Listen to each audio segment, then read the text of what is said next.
What's up, everyone, and welcome to another episode of VCCLive. Got a little bit of a different backdrop today. Jay surprised me with his green screen and holiday merriment.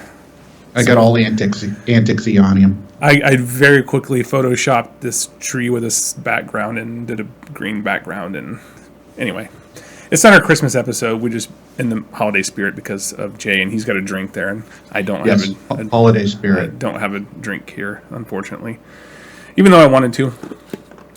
But I have to drive home after this, so yeah, shit happens the way it goes. I'm going to open up this. Don't have the live feed here and put it on mute, and let's see. For some reason, I can't see how the viewers we have live lately. Any idea why? Maybe YouTube updated something? No, I can see them. They're pouring in like gangbusters over there. I can only see the amount of likes and stuff. By the way, if you are on and you haven't liked it yet, which I know we just started, but go ahead and smash that like button. I'll keep reminding you throughout the show. I smashed it. So yeah, I can't see who's viewing live. Maybe because I'm on the channel that's doing it. Oh, okay, 18 watching. I got it. Okay, cool. So yeah, tonight we are going to talk about FDA dating issues, draining the swamp, maybe adding to the swamp as well. But we'll see. And intellectual tomfoolery. That's just something like Jay and I do all the time anyway. So, you get that every show. I just needed a third thing for the title, really. So, hey to everyone in chat. How you guys doing? Thank you guys for showing up and watching. Don't forget to share the link when the replay is posted. And, tag some vapors. And we'll see if we can get more live viewers on the show for the commentary. Because we really do appreciate you guys showing up live to the events and the show. To the shows, to the events. Oh my God, I got VCC on the brain. Showing up and watching live and getting involved in the conversation and, kind of helping us to grow and think about what we're going to say and stuff too. So yeah, we really appreciate you guys doing that for us and showing up. So thank you once again. And Jay, how's your week been? How's working life treating you? It's been awesome. I've been saying it for the last week or two. I can't believe somebody pays me, a few $1,000s every couple of weeks to not make e-liquid. It's very liberating. Yeah, and no one's relying on you. To turn out orders or, you go there, you do your job, you come home, right? Mm-hmm. So, yeah, Yep, and then I make e-liquid. and then you make e-liquid where people are relying on you. Yep. So, yeah, pretty cool. Nick and Matt are not with us tonight, as you can probably tell by our layout that we have here. Nick is out of state. I think he went to watch Star Wars in New York. I don't understand that yet, Nick, so if you watch that, you have to explain it to us next week. But that comes out today, I think. Today, right? Yeah. And Matt had another family commitment, so he couldn't be with us tonight, but he promised it would be the last time he would miss for a while. But next week will probably be our last show. I'm thinking of 2016 because the week after that's Christmas, the week after that's New Year's, so we'll have tonight's show, then we'll have next week's show, and that'll probably be it till the first week of January. Well, I don't know. I think we can squeeze more in? Next week's the 22nd, and then the New Year's show would be on the 29th. But I'm probably not going to be here. I'm drinking that much. If I'm still here in Florida, then we'll do it. We might be going to Georgia or somewhere like that, North Carolina. I can't remember where, but yeah, if I'm around. Or you guys can set one up and do a VCC live. You have XSplit. You have the whole 9 yards. I'll send you the files. Just send me the info. I can stream it. Absolutely. So yeah, what are people saying? Jay's what? Jay's shit. I'm throwing them off with my background. Oh, I like it. I put a lot of work into this. So look, I can make them fly.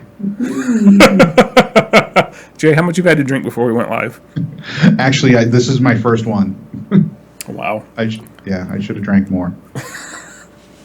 That's debatable. All right, so we have the FDA date change. I kind of did a video already, and I'll show you guys. Well, mine wasn't really in-depth, but I'll show you really quickly here. If you want to go check out the link to it, I'll post a link in the description. Let me go right monitor here. I did a video like the day of, which was actually it was Friday when they announced it, and we'd just done VCCLive last week, so obviously we couldn't talk about it because it happened after the fact. But I did a really quick 5-minute video talking about the FDA revised guidance and stuff like that. And I posted the links to it here, and I'll post a link to the video if you want to check that out. But basically the FDA said for anyone who was registered, for anyone who was already operating and in business prior to August 8th, 2016, they did not have to provide their product listing and the information required by December 31st. They were going to extend it until June 30th. Which is what they have done. So this is the kind of like the release that they put out for it, and this is the accompanying PDF document. And I think it's on page 11 where it talks about, these sections here talk about changing the date to June 30th. Some people were misinterpreting it and saying, thinking that the deeming data changed and they could still put out products, and no, August 8th, 2016 is the deadline to have the business in operation or products on the market. February 2007 is the predicate date at the moment. That's what we're trying to get changed, but none of that changed. The only thing they did was they said we're going to give you 6 extra months to submit your product listing and SKUs and get all the information together for it. Right. Any ideas why you think they might have done that? Do you have several? But yes, I have some ideas. Let's hear some thoughts. Well, first is the obvious. I don't think they were expecting to get so many submissions, right? So all of a sudden they're inundated with all this paperwork that they're going to have to trudge through, and they're government employees. They don't want to have to spend more than 7 or 8 hours a day working. So let's kick the can down the road. And that's the second thing is I think that's exactly what they're doing. They're kicking the can down the road, fully expecting that probably 50% of the people that work in that building aren't going to have a job in 6 months. Right. So why should they go through all this work when I might be out of a job and this regulation might be for nothing? Right. Yeah, I think what was it they expected? I saw somewhere in the FDA stuff, and it's like so much information over the last 6 months. I can't remember exactly where, but somewhere I think they said they expected like 12 or 15 submissions by December 31st. Are you kidding me? This is how out of touch the FDA actually is with the vaping industry that they're trying to regulate. And it wouldn't surprise me if they kick the can further in 6 months. I don't doubt it. If it's even still a thing, because you're talking about probably 10,000 companies that are trying to submit, their registrations. Yeah, just the one from probably Philip Morris and those people alone were, I heard somewhere in the estimated of 1 to 2 million pages of information.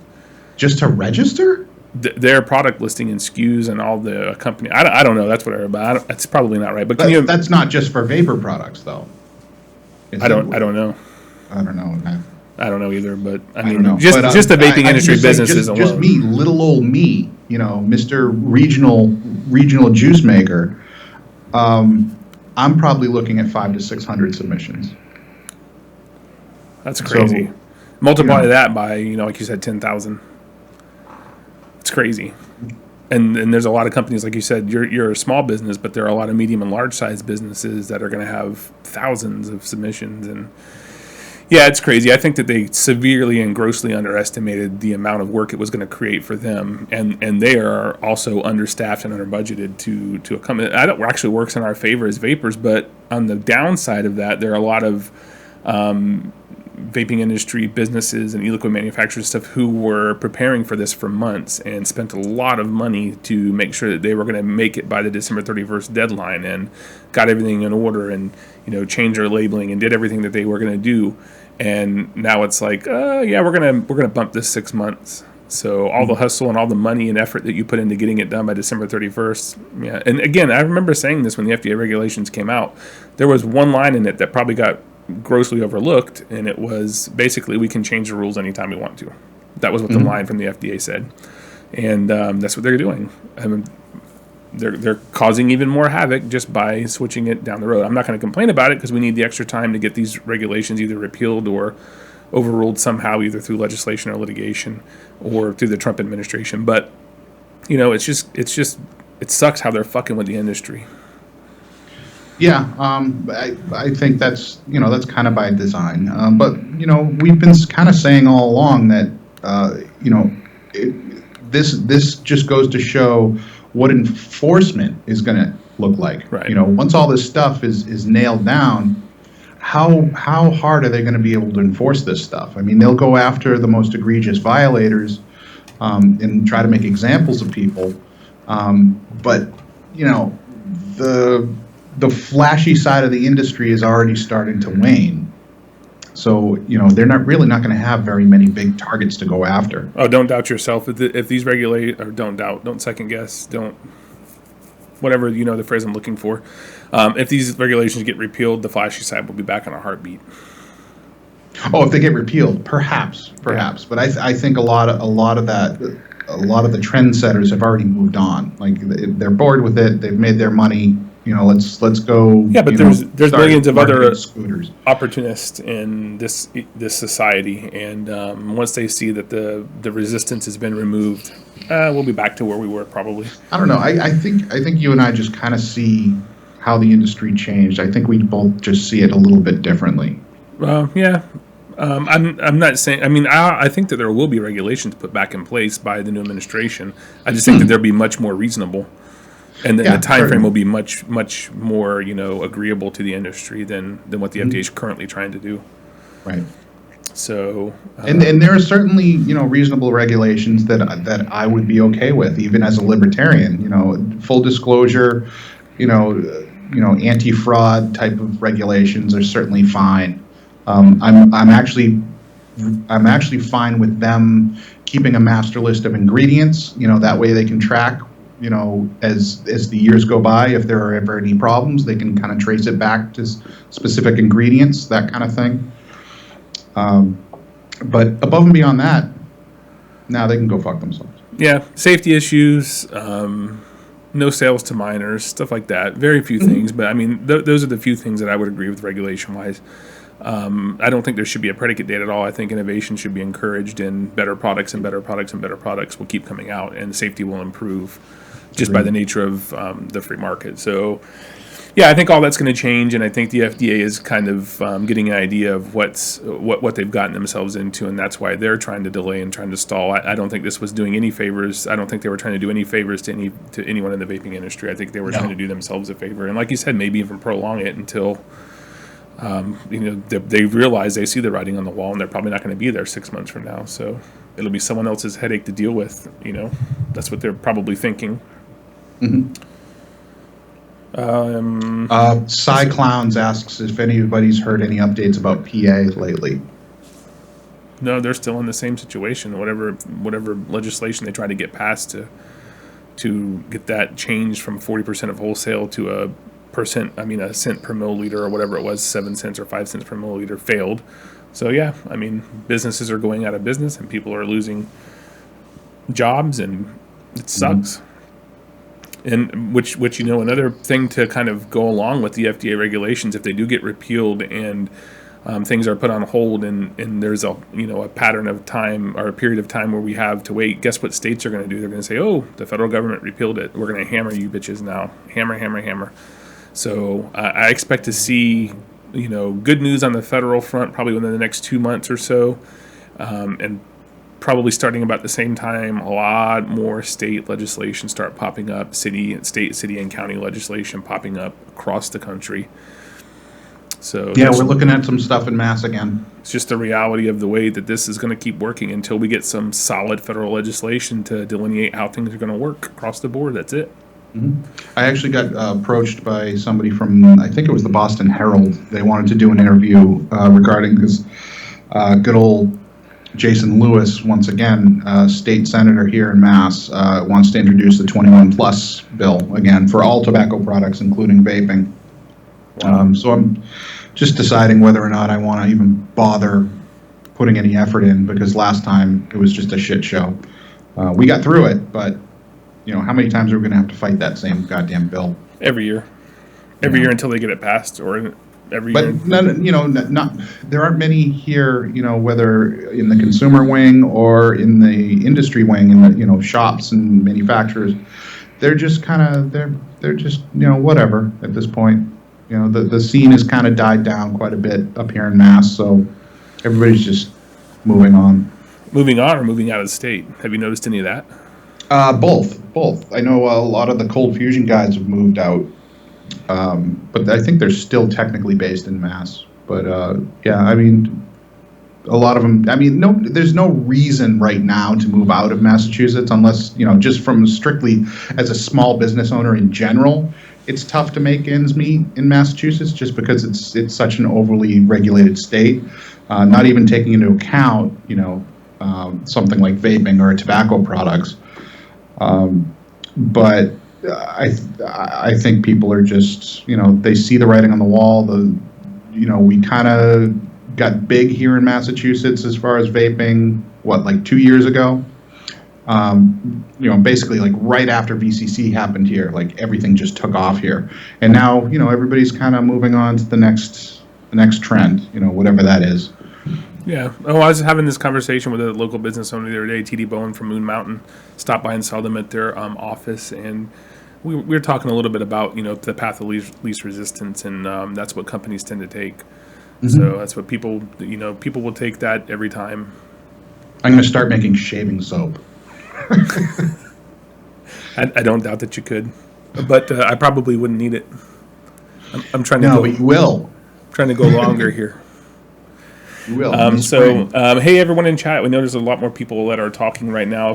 Just a quick reminder, if you have not smashed that like button yet, please do that now. Don't forget, also, you can share this link live in your social media networking skill set, circle of influence type things. And, maybe more people will join us live.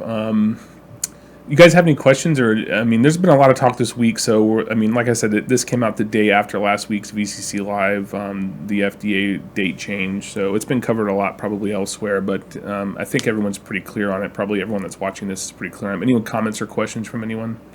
Not regarding that, no. No? Okay. So we also had, let's see, what else do we have?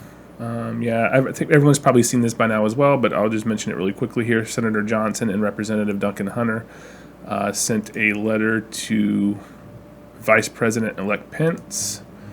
I'll post the link to this again. Let me just come down on the size of that a little bit, maybe. Will it do it? It will do it. So I'll post this link for it, and you guys can check it out. Johnson Hunter wrote this letter saying, yada, yada, yada. And basically, we are hopeful that through both executive and legislative action, burdensome regulations imposed by the Obama administration will be re-examined and undone, the lawmakers wrote. The U.S. FDA deeming regulation of e-cigarettes is an example of a burdensome rule that could eliminate an entire emerging industry. The FDA's rule threatens to crush the e-cigarette industry and potentially hurt the public's health by making it harder for consumers to access products that serve as an alternative to smoking. And there's a link that you can actually find the letter, and this is who they sent it, where they sent it to Mike Pence. Very similar to the letter that we talked about last week that Johnson had sent to CBD of the FDA, the head of the FDA. So, at least these two, the only ones that I've seen publicly lately, these two elected officials on the federal level are making an effort to at least get vaping and tobacco harm reduction and our industry into the line of sight of the president-elect and vice president-elect. So I'm really very excited to see them sticking to it. I was surprised when Senator Johnson's thanked vapors. I was surprised enough at that point, but to see him continue to push that ball forward, it's really great. And a little shocking. Yeah, very, very shocking. He could have sent the one letter out that he sent to CBD and said, "Hey, I did my thing." Trying to turn me into a Republican or what? What's going on? At the very least, a Johnson supporter. So, and Duncan Hunter too. Like I said, he could have easily just sent the letter to CBD and said, "Hey, vapors, I did my part." I do all I can to support my own Johnson. That's hard enough. Yeah, with your elf in the background there. Oh. But so they're, it's heartening to see that federally elected politicians are sticking to it, and hopefully, maybe they keep doing this once a week, a letter to someone else, and keep. Well, they're not CASA. Come on. Yeah, we need to get calls to action for the federally elected officials. That's what we need. Pressure them into sending letters and actually doing something. Oh, I went to my Google page here where I had an article pulled up, a news article. Oh, okay, it refreshed and came over. Anyway, that was a really quick. Just wanted to mention the letter really quickly here, just to keep you guys informed that Johnson and also Duncan Hunter are trying to make some inroads into getting the FDA deeming regulations repealed, or at least looked at again on the federal level. So instead of always being negative, let's maybe send them a positive quick tweet or a social media message or an email or something, or even an actual letter that says, thank you, we appreciate it. Yeah, we know Trump loves Twitter, so. Tweet him. Tweet that bitch. I'm just kidding. And it's also not about what Trump, I don't know if we're going to talk about this later, but it's also not about necessarily what Trump directly will do. It has a lot to do with his appointments. Right. We're going to talk about an appointment that he's considering right now. And you saw that the Secretary of State was the president or chief executive officer or whatever of ExxonMobil. That's the one he picked for Secretary of State, who has close ties to Russia, Russian President Vladimir Putin and stuff like that, and people are getting all up in evil. It's not going to really affect the vaping industry, I don't think, but there was an interesting article that I saw Dimitri shared today, and a couple of other people also shared it. Trump considering Silicon Valley investor to head the FDA. Yep. Did you see that? Oh, of course I did. So this is on the Hill, and I'll share this link in the description as well. But what it says is Donald Trump is considering appointing Silicon Valley investor Jim O'Neill to lead the FDA, Bloomberg reported Wednesday. O'Neill, a close associate of billionaire Peter Thiel, is a managing director at Thiel's Mithril Capital Management. I don't know how to say that correctly, but he served in the George W. Bush administration as principal associate deputy secretary at the Department of Health and Human Services. O'Neill would be an unconventional pick because he does not have a medical background, and the head of the FDA usually is a trained physician or a prominent scientific researcher, Bloomberg notes. Many of Trump's selections have been regarded as unconventional as he taps those with little experience working for the government. It goes on to talk about a few other people that he picked that didn't have experience, but what do you think about that? What do you think about that? It's considering right now. It's not a done deal, but speaking philosophically, I certainly don't mind whether the head of an alphabet agency in the executive branch of government has government experience, and in the case of the FDA, medical experience. The head of any agency should have executive experience, be it in the private sector or the public sector, right. One or the other. So I'm fine with that. And what I find encouraging is the fact that this particular person was actually an investor in, was it Enjoy? I think so, yeah. He was tied to Enjoy, so he knows the vaping industry, and right. I would think that he thinks favorable of the vaping industry, and he's probably followed what the FDA has been doing for the last couple of years. So yeah, I mean, speaking selfishly, both for myself and for the community, I think it's ultimately, I think it's going to be a win. Yeah, I think it's a great thing. Yeah. There's nothing, first of all, that says the president has to pick people who are fit a certain mold for a certain thing. The FDA, I mean, the executive of any business or of any government agency doesn't have to know everything about what their agency or organization does. That's why they have good managers in place. That's right. A part of doing business. Right. That's 90%. 90% of a CEO's job is not necessarily to understand the product. Right.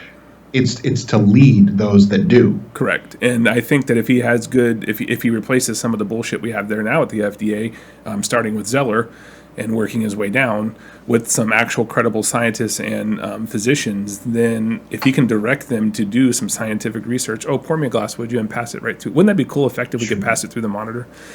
But yeah, I think it's fantastic for the industry, and I'm actually, I mean, it says considering at this point. It's not a done deal yet, but I think that they probably wouldn't put it out there unless they were fairly confident it was going to be his pick, and I think it's a great idea.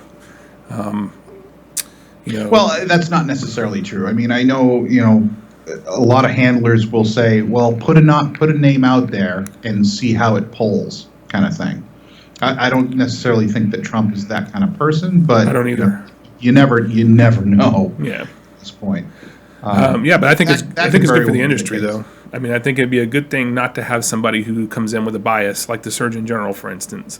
Absolutely agree. Although I can't really say that he wouldn't have bias because but he may have a bias in our favor. In our favor, yes. Well, yeah, but that's good for us because we already know that there's scientific evidence proving that vaping is 95 to 99% safer than smoking combustible tobacco. Mm-hmm. So his bias would actually bring some reasonableness to that position, as opposed to the bias they have now, where the current one, CBD, I think, has direct ties to pharmaceutical history, and as does Zeller, and it's just it's Cool Vape's asking how soon could it happen.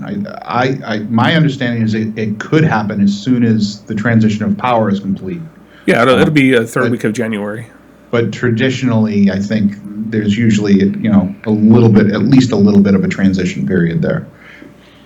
Yeah, but once Trump is sworn in and once all these appointments are announced, that's who's going to be there, and they're going to go through the confirmation and stuff like that, the existing people in there are doing nothing. They're in a lame duck period. They're not going to do shit. Mm-hmm. They know their hands are tied, and if they do anything, it's probably going to be immediately repealed or reversed. So Trump goes into the office on January 20th at noon, and I think probably shortly thereafter is when we'll start seeing most of these changes take place. Of course, it's going to take a little bit of time for them to go through the confirmations, but yeah, fingers crossed. It'll be, I would say, late January, early February, most likely, which is why I say in the next couple of months is when we're going to really see some progress at the federal level. Build the swamp. Wait, what? Oh. Drain the swamp. All right. Oh, you want the swamp? I'll show you. Well, let me show you a picture of this swamp.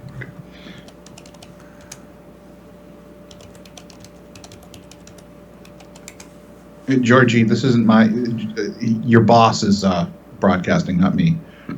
What did he say? Jay finally utilized the green background. I thought he was talking about your green background. Jay, this is the swamp. Not my green screen. This is the swamp. This is the swamp. Yeah. What is that? Is that a soccer game? No, University of Florida. Go Gators at Gator Field. Or I think it's Steve Spurrier Field now, the swamp. But yeah, that's part of the draining the swamp thing that we had in the title tonight. That's what it is. I mean, he's starting with these selections that he's making for cabinet positions and other leadership positions in Washington, and he's getting rid of these cronies who have been in there in government for a long time and have ties to private sector. And I think it's a good thing he wants to do too. Trump has also mentioned that basically once you work in the public sector in any of these leadership roles, there should be either a period of time or maybe even a lifetime ban on going to the private sector. So that would be great. It would cut out a lot of conflicts of interest, Absolutely. Drain the wall. Build the swamp. All right. That's something he hasn't really talked about lately. Not to get off topic, is about the whole wall thing. He doesn't talk too much about it anymore. I think again, it was probably mostly political propaganda. I hope so. I'm not a fan of it. Yeah, I think it'll just be, there may be fences in some places or whatever. I don't think that logistically it's something that you can. What is it, like 2,000 miles of border? Yeah. Some parts of it may be like what do they call it? Not like an invisible wall with technology and stuff like that can, I don't know. Yeah, whatever. That's not our I live cross in to bear. I live in New England. What do I care? Yeah. Well, we're 30 minutes into it, and we've covered all the stuff of substance that we had to talk about today. So if anyone doesn't have anything, any questions or anything, I'm going to talk about this really quickly here. Or we can come back to questions. You guys can ask whatever you want to. In the meantime, I'm going to share this with you. By the way, if you haven't hit that like button yet, please do it. I know we have more people watching now than we have that have liked the video, so make sure you hit that like button. Not the thumbs down one, the one that looks like this. Not this. This. Okay. So, Guide to Vaping. You ever paid much attention to the Guide to Vaping Best Of? I make a strong effort not to. Ever since, 2010? I don't know when they started it. Blake's a pretty cool guy. He's been to a couple of VCC events.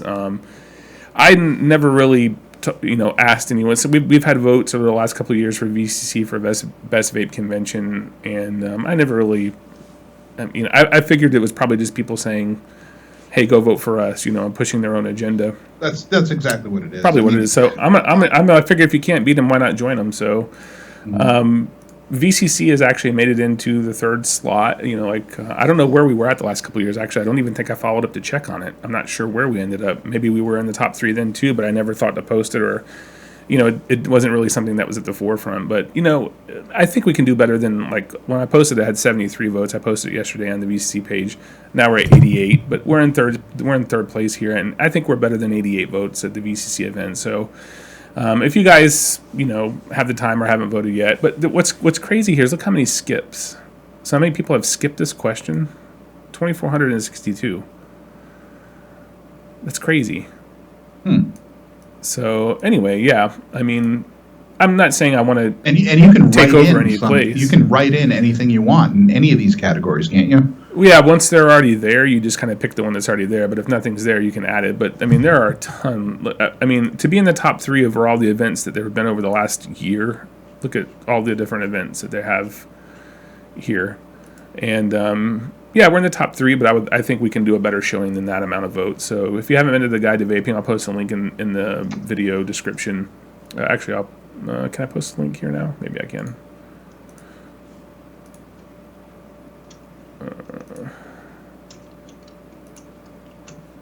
That's just the best of event 2016. Let's see, I think I can post it here now, right? Yeah, so if you guys want to go there now, just give us a vote. And there's another section, like the category right above it is category best vape show. And I know we're relatively new. We just started on like May 20th or whatever this year, but we do have some votes on here already for VCCLive. I think we're around 9 or 10. Now, I can't believe I'm actually going to vote on this goddamn thing. I'm not going to piss in your Cheerios the way I did on with Nick. Well, vote for best vape show, VCCLive, obviously. Is there category best of 26? All right, I'm gonna. Yeah, you have. They're actually doing a validation this year. Like you have to validate from the list. Your email address or whatever. Best of 26. Best what? What is best? Yeah, I don't know. But anyway, and the one thing I also noticed is over the years they keep the nominations from the previous years. Really? I didn't notice. Yeah. The only 2 that I'm asking that you vote on, Best Vape Show, VCCLive. I know we're relatively new, and I don't really watch many or any other of the shows. Maybe they're fantastic.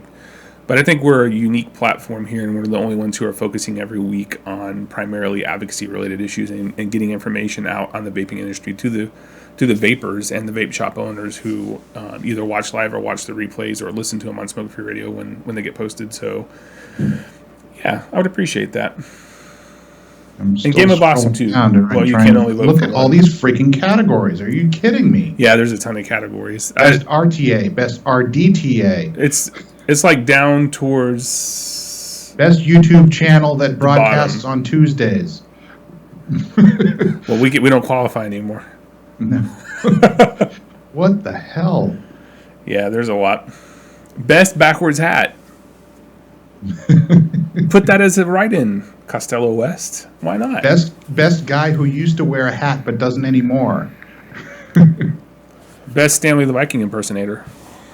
Most popular vapor. Let's see if Stanley made the cut this year, even though I don't make any more videos. There was no Stanley this year. He was on there a couple of years. I don't know. I can't even find it. Yeah, so hopefully you guys are over there right now. Yeah. I'll look later. If you've been to a VCC event, we'd appreciate it. If not, well, I understand. Maybe we haven't come to an area close enough to you. I think we should have a VCC event right in my backyard. I'll roast a pig. If I'm there and George comes, it'll be a VCC event. So you buy the pig and the alcohol. I'll buy the pig. I'll buy the smoke chips. You have a smoker? I'll make. If I was to do a whole hog, I'd have to build a pit in the backyard. Mm-hmm. That's a lot of pig.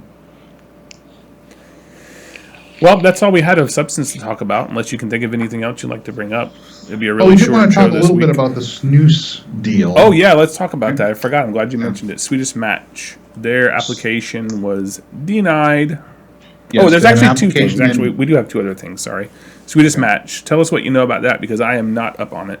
All right. So what was going on was Swedish Match had put in an application for acceptance as a modified risk tobacco product, meaning that while they're able to sell their product in the United States, they wanted to be able to remove some of the warnings that are completely untrue. So they submitted a whole, millions and millions of dollars worth of studies and data to the FDA, saying here's why, you can't really say that, snoozing causes lung cancer or whatever the warnings are. They're out of control. And the FDA was it yesterday? Just came back and said, no, you can't. So basically, that means that for the foreseeable future, snus, even though it is a reduced harm alternative to smoking and/or dipping or smokeless tobacco, they're not able to put on their labels that they are, in fact, safer. That's not the end of the world. They can continue to sell their products here. They just have to continue to have these bullshit warnings on them.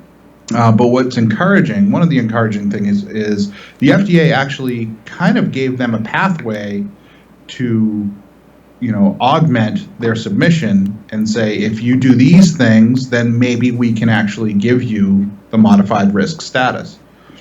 So that's actually kind of encouraging. But short term, for the one snoozer that I know of in the audience, short term it means nothing. Essentially nothing changes. It's not that snus can't be sold in the U.S. all of a sudden. It has nothing to do with that. It just has to do with the labeling requirements. Okay, speaking of possible misunderstandings of things that have come out this past week, CBD oil, CBD. I'm sure everyone saw that posted in the last couple of days all over the place.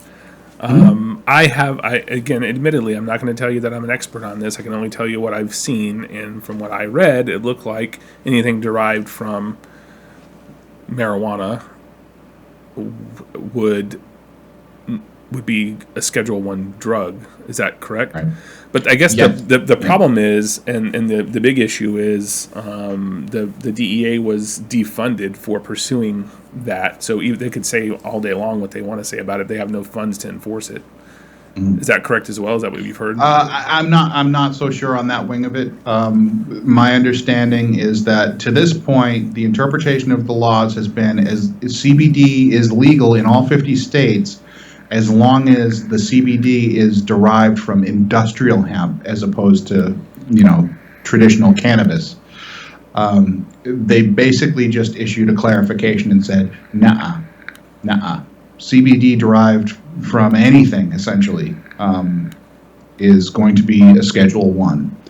But, like you said, ultimately it comes down to enforcement. How are they going to be able to enforce this when, about a third of the country now legalized full-on marijuana? Right. How are they really going to go after CBD that hard? Yes, it's technically illegal at the federal level. How hard are they going to go after it? Now, the manufacturers of CBD have a decision to make. I think this ruling goes into effect, in the middle of January? January 13th, I believe, yeah. Yeah, so the manufacturers and distributors have a decision to make whether, they're going to continue along this path or if they're just going to close up shop, get rid of as much product as they can and then just close up shop or what. I don't see the market for CBD isn't and likely never will be the shooting fish in a barrel scenario that we've seen with e-liquid. So I never really saw CBD as taking off to begin with. So I really just I think it has been starting to take off though. I mean, a lot of e-liquid. Yes, but it was the problem. I'm comparing it to the e-liquid market because much of the e-liquid market has kind of started to shift a little bit of focus into CBD. I never saw that as something that had many legs. I just didn't. Yes, certain people use it to treat anxiety and treat pain, that kind of thing, but it's not going to have the long term or medium term cool factor that vaping did. It's not that kind of product, and it's more expensive. The margins aren't as good. It's not going to attract as much interest from the really cool kids in the community. So the bottom line is, I don't. From your interpretation of it, CBD is not dead. I mean, a lot of people were thinking, "Holy shit, it's a Schedule I drug now." And you could go to prison just for possessing it. If you want to do business 100% legally, yes, it's dead, at least short term. If you want to continue to operate in a sort of gray market area, it's very much alive, but I just don't think you're going to see the kind of returns on it that you did in the e-liquid market. Yeah.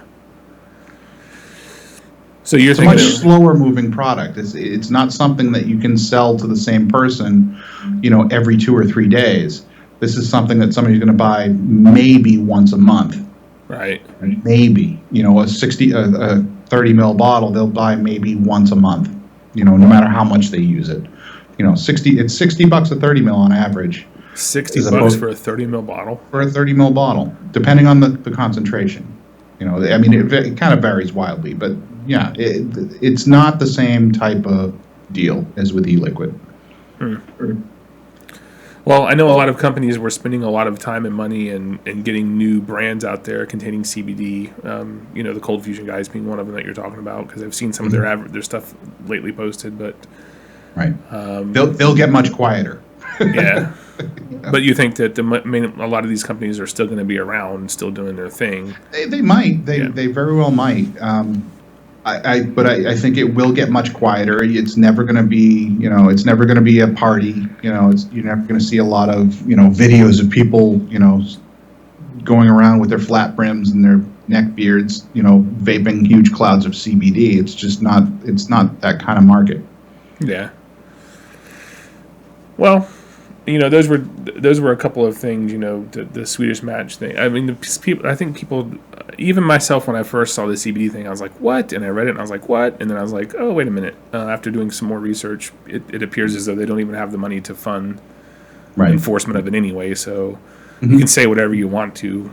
It's actually doing it as, I think that they've defunded a lot of, was it Trump that actually said states that have already passed some sort of marijuana legislation, he would not, or was it Obama that did that? And Trump's going to carry it on. Anyway, I can't remember, but I don't think the federal government is paying as much attention as they were, say, 10 or 15 years ago to marijuana as an industry or as a whole. Agreed. Because they're seeing these states, and obviously it's the will of the people to vote for these things in the states to get either medical marijuana or medical and recreational marijuana. Right. And as Obama's leaving office, he's been a little more liberal with how he voices, his opinion on marijuana. Obviously, to my mind, he's always kind of been pro-legalization, but as president of the U.S., you can't really say that. But as he's on his way out, he's kind of leaning much in the way that Bill Clinton did, by the way. As he was getting towards the end of his presidency, he was, his language kind of, it definitely loosened up a lot, and I think they both kind of leaned towards the legalization aspect and letting the states decide for themselves. I think in my personal opinion, I think it should just be decriminalized altogether, and then let the states decide how they're going to handle it. I don't think it's a federal issue. Look how much money the federal government. As a libertarian, I think the feds should force the states to let people smoke marijuana if they want to. That's how I feel about it. But I see it as an individual right. Period. It's a plant that grows out of the ground. It can grow in 90% of the world's land masses. Like, what right do governments have to tell people that they can't grow it and smoke it, or eat it? I don't smoke it, whatever. So, yeah, I'm not a huge user of weed. Never have been, but it comes down to me again, the individual choice, and I don't need the government telling me what I can and can't do with myself. I mean, if they're going to regulate, again, if the government truly wanted to combat smoking, they would outlaw cigarettes. I mean, that's just the way that it works. And same thing with weed. The federal government has spent a lot of money and put a lot of people in prison over the last 60, 70 years because of marijuana laws that are archaic and unreasonable. So, and we could go into the history on that. I did study the history of it. I've studied a little bit myself. I find it very interesting. Even though I don't smoke it, I find the whole progression of how the laws came to be. Me too. Much in the same way as gun control, how those laws came to be. Well, firmly to be fair, gun control is included in the in the Second Amendment. I don't think there's any amendment that says everyone has a right to keep and bear weed. Especially fully automatic doobies. Yeah, but I have done some research and watched some documentaries and stuff on it as well. Again, not a huge weed I mean, maybe I would be if it was legal. I think it's probably the only thing keeping me from it. But I don't want to take the risk of going to prison or anything like that. I have 2 kids. I'm a single dad. It's not something I really want to risk doing when I could just have a couple drinks. I just don't like it. If I liked it, I would continue to do it. But I haven't done it since before college. Even. Yeah. I mean, yeah. For me, booze is what I like. For me, though, it's the same thing as you. It's wanting to know and see how the government interference and involvement got into an industry. And it's funny if you go back and look into, I can't remember this guy's name that made the film back in the 30s or whatever, Reefer Madness, but he was the head of the FBI, I think, or something like that. I can't remember his name, but he was in a position of law enforcement back then, and they were basically trying to curb Mexicans coming into the United States. That's how it started. Yeah, it was racism. More often than not, when you look at laws against vice, the justification was always rooted in racism of some sort. Right. Of some sort, whether it's the Second Amendment, pot prohibition, not so much the alcohol prohibition, although that was a component. That was a very large component. That's an interesting history if you ever get interested. What's funny is how it doesn't carry over to vaping, though. Vaping doesn't really have that. Well, they don't need to lean on that anymore. Right. And if they were to lean on it, I think the general public would probably see right through it. I mean, now it's almost common knowledge to the general public. Oh, well, the government needs to regulate it. If it's bad, the government needs to regulate it. Nobody really asks the question, is this something that the government should regulate? Is this something that people should be put in jail for?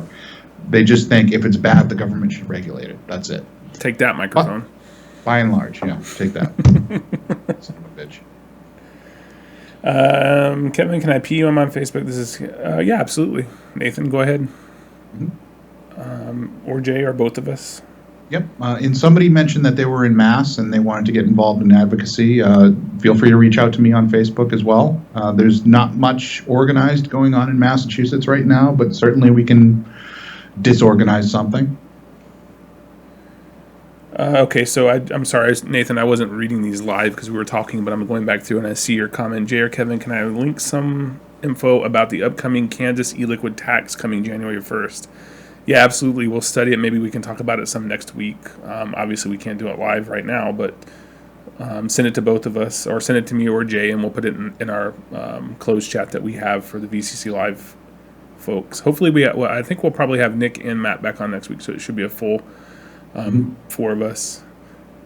I'm just trying to check and see if there was any other comments that we missed while we were talking. A lot of Bernie fans tonight.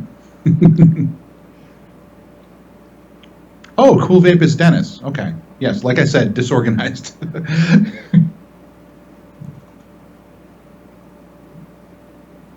Someone says CBD is overrated. Tried it for a couple of weeks. This is Tommy.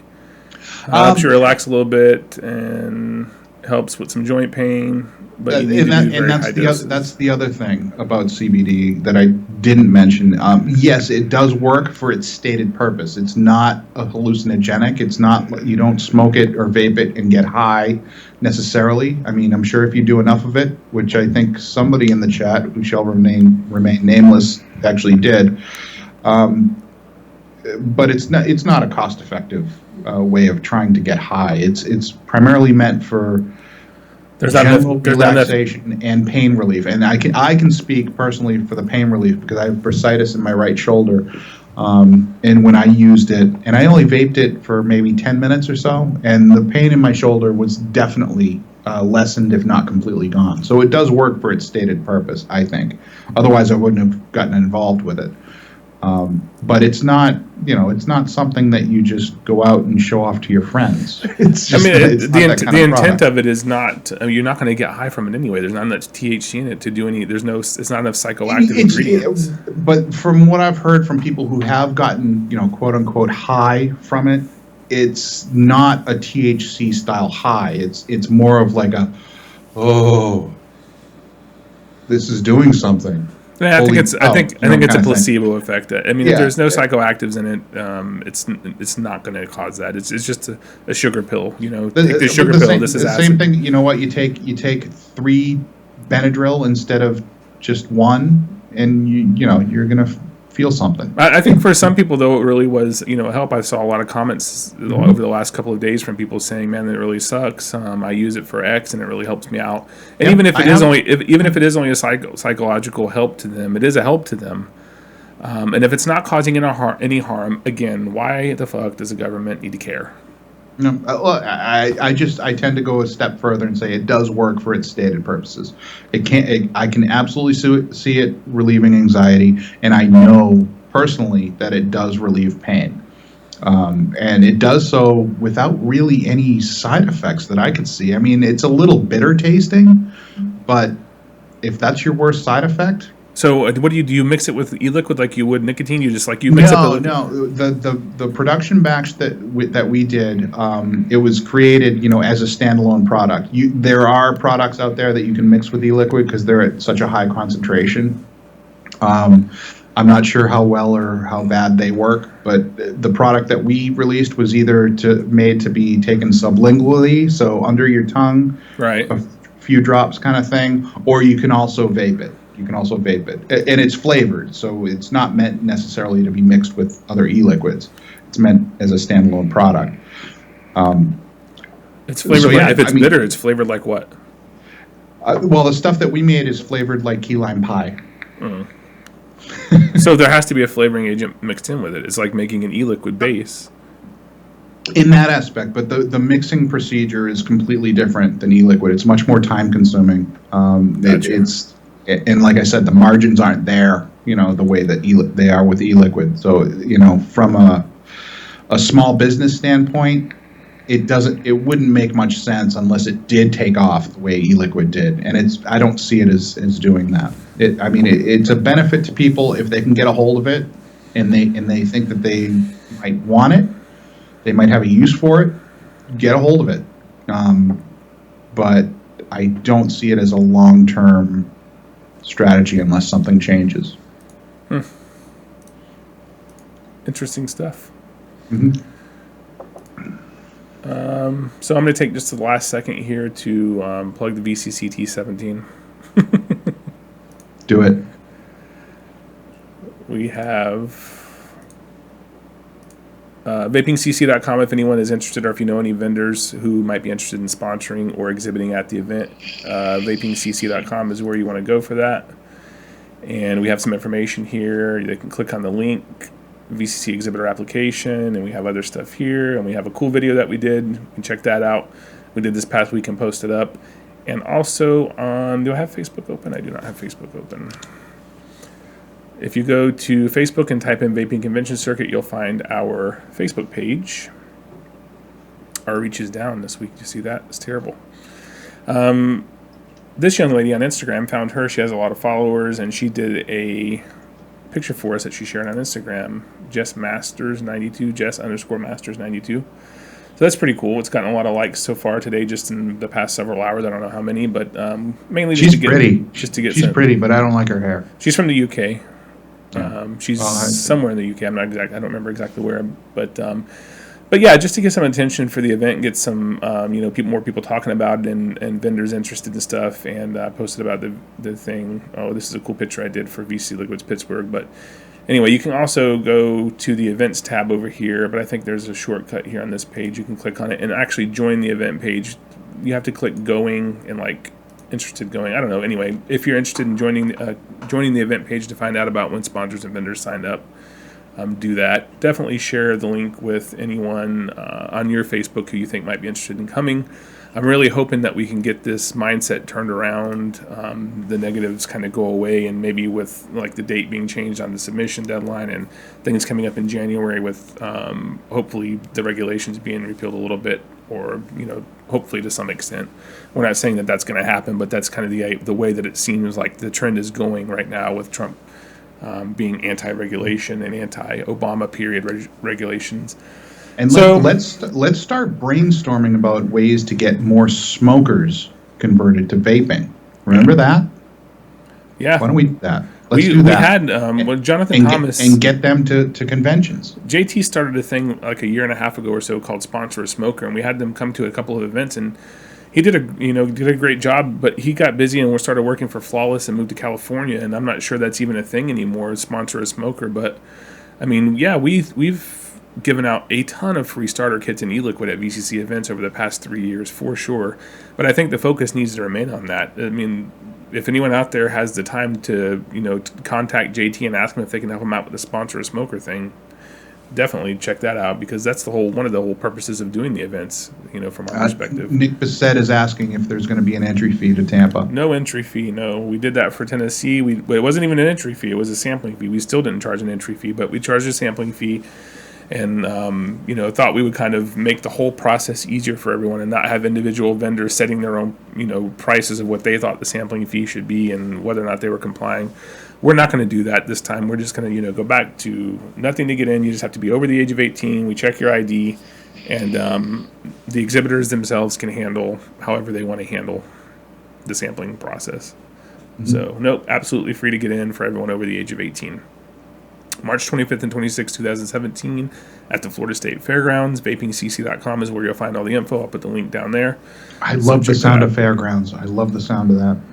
Yeah, we did it there last year. It was. We can't vape at the Tampa Convention Center anymore. And someone was asking earlier, with the success of ECC being outdoors, do you think VCC might move in that direction? We don't have any plans for anything past Tampa at the moment. We're kind of taking it event by event right now until we see how things are going to go. Would you be willing to do a camping trip in Vermont? VCC No. Palooza. No, I would not. No? Just no. No, Okay. just no. Right. I'm not sure. Actually, George and I checked with the city of Clearwater. They're thinking about, you can actually rent sections of Clearwater Beach, which is absolutely gorgeous. I think it would be great. But I have a juice named after Clearwater. Yeah, no, we talked about it last week. But the guy I spoke with said that he didn't think the permit would be approved for like a vaping event. It has to be like a very special event or something to get the whole. I can't really think of any other outdoor event that I would really want to do it at here in Florida. But you never know. I'm never going to say never. We're actually thinking about maybe trying to do an overseas show. You just said never to a camping trip in Vermont.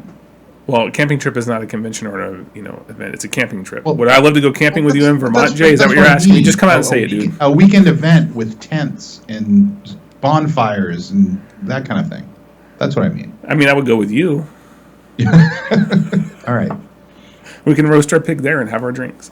I'll see you in the fall. Yeah, Nick says it's a nice spot, and I loved where the DJ Miami event was. Yeah, I mean, there's a little dock built on the water, and it was really cool. I thought it was a great location that we had last year, and it's I don't know if we'll have Phil back for DJ Miami, but yeah, sure you will. I don't know. We'll see. Well, actually, I'm not going to be there, so he might not go. Phil's busy. He's got B-liquids now, and B-liquid. And Ed asks if Florida is 18 or 21. It's 18. Yeah. Yeah, 18 years or older. There's nothing like that going on in Florida. All right, well, I guess that's going to wrap it up for us. I bring big bottles of whiskey wherever I go, not just camping. Yeah, but we have liquor stores all over here. I mean, it's not like you can't find it. In fact, I might stop on the way home. Yeah, I think that's going to probably do it for us this week. We appreciate you guys tuning in, checking out this show, and make sure you hit that like button before you take off. Share the link once the replay is rendered.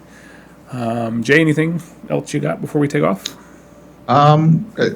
something I've said at the end of almost every show: chin up. Things and at this point, things are really kind of looking up for us. So there's definitely a reason. Chin up. The outlook is not as bleak as it once was. There's going to be a little bit more of harder times before we get, back to some sense of normalcy. You can see our quote this week: "Things may come to those who wait, but only the things left by those who hustle." So keep your hustle on, keep moving forward, keep your head up, like Jay says, remain positive. Things will get better. I'm convinced of it. I mean, absolutely 100% sure that we're going to do better than what we have now. So your job this week is to convert a smoker. Each one of you. Convert one smoker.